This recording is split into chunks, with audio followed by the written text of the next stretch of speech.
What's good, everybody? Welcome into the Early Edge and 5. More best bets and props for the night in sports. And boy, do we have a lot to talk about today. We have no time to waste. Let's bring in the stars of the show. You know the faces. We've got EC, we've got the speculator, and yours truly. Now, gentlemen, before we get started with our best bets, sometimes I just got to stop the show.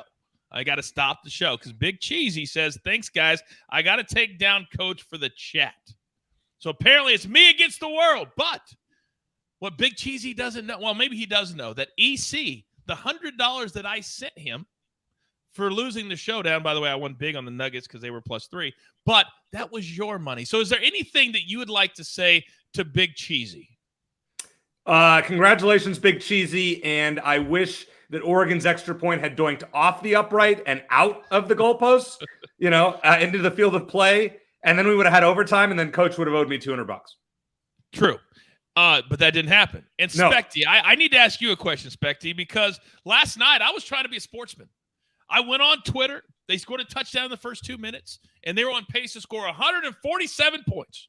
And I said, hey, I'm going to give you a chance to get out of the bet for half the bet. And what did your boy do, Specty?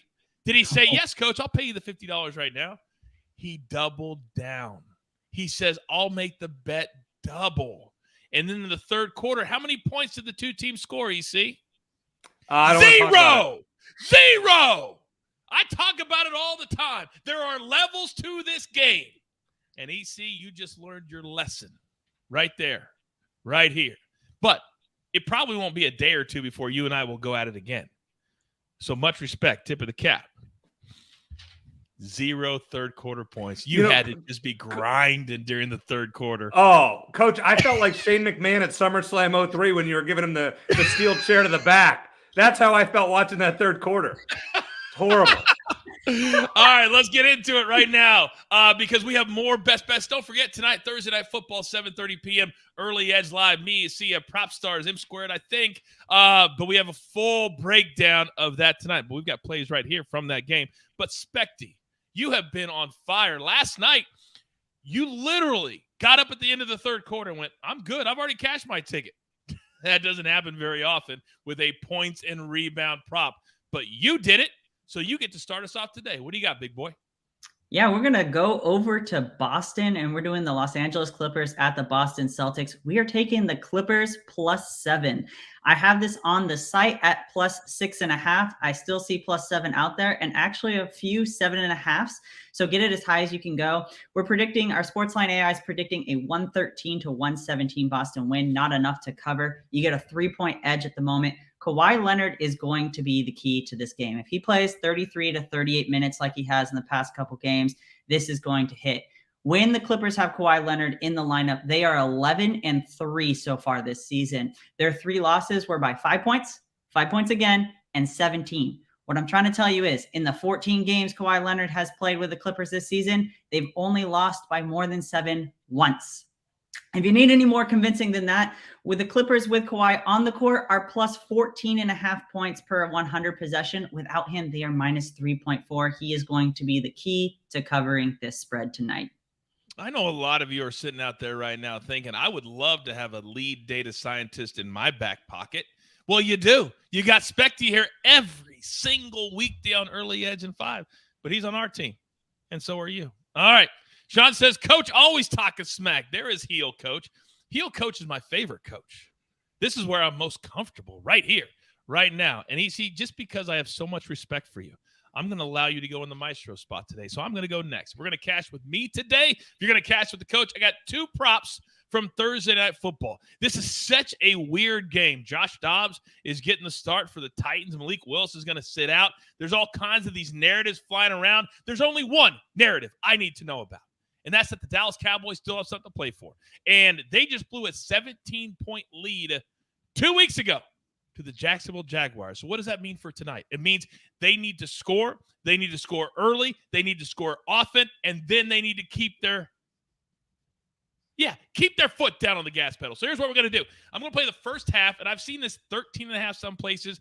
I don't like it at 14.5, but first half team total over 14 for the Cowboys. And then for the game, 27, I saw this at DraftKings just 1 minute ago at 26.5. So you can still get this number, but don't go over 28. That's a very, very key number. Keep it at 27.5, 27. Anything below 28, I like this a lot. The Cowboys will score at least 30 tonight, and they'll go at least 17 in the first half. All right, EC, I see one of your plays that I absolutely love because we talk about in bowl games all the time. Motivation, motivation, motivation. You're up.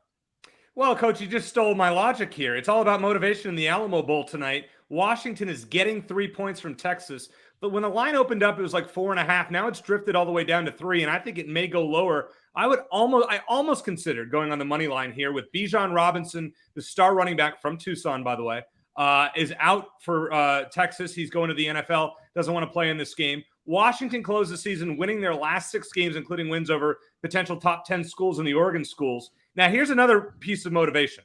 Michael Penix Jr., who's the Washington quarterback, has not played in a bowl game before, so he's excited. But he needs 391 yards to win the nation's passing yardage title this season to pass the kid Austin Reed from Western Kentucky. So I think he's going to get that. I think Washington is going to win the game. And I think considering that Texas is in their 3rd Alamo Bowl in 4 years, I know they're 2-0, but I don't think they really want to be here. I think Washington +3 is a good bet. And I think they will win the game outright as well. Just going to take the points for now. Now, my second play, I'm going to go to the college basketball hardwood, one where I've had some success there. There's a weird total in a Conference USA game between Middle Tennessee and Charlotte. The over-under is 124.5. Now, the SportsLine model has it at 138, so way, way over.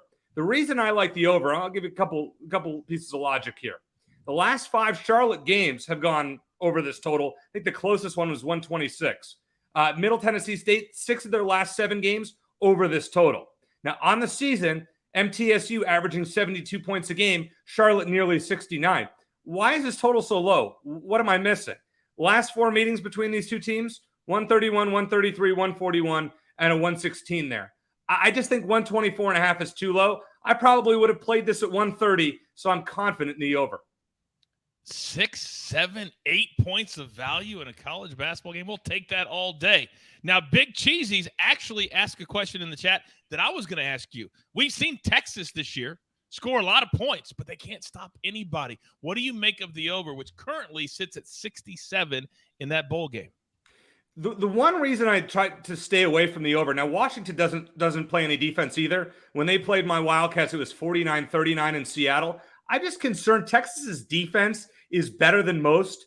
I think Texas, held Alabama to 20 points in early September. I think probably a game in the low 30s is conceivable, but that's just a number at 67.5 that I just didn't feel comfortable with either way. I think it's going to be very close to that total.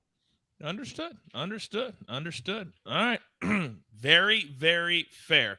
I may sprinkle a little bit on the over because that's a nighttime game. But one of the reasons like this morning, we gave out Syracuse the under. And sometimes we disagree on just like yesterday.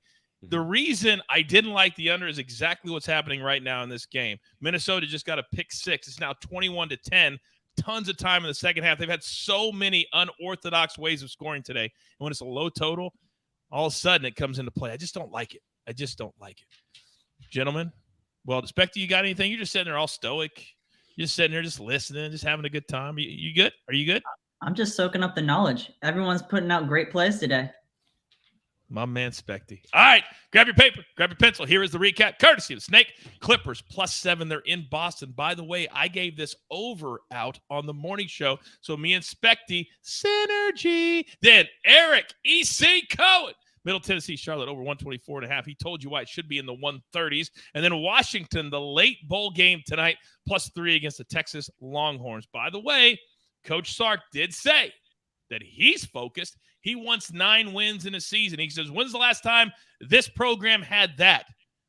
Normally you hear a coach who's like it, I don't know, Texas Tech say that?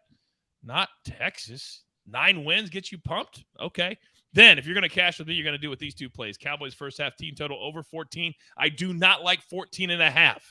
Cowboys team total over 27. I like everything up to and including 28. If it goes 28.5, I do not like it. All right. There's only one thing left to do. And this is going to be the crew on Early Edge and 5. I love them, and we're going to be rock solid every single weekday at 4 p.m. Eastern time. You've got your marching orders. Let's take all of these N5 tickets straight to the pay window. My entire crew, love them all. EC, Speculator, Snake on the ones and the twos. I am the coach. We're here every single day, multiple times a day. We'll be here tonight at 7:30 p.m. Eastern time for Early Edge Live. We'll see you then on the Early Edge. And sometimes, oh yes, sometimes we do it in 5. Good luck.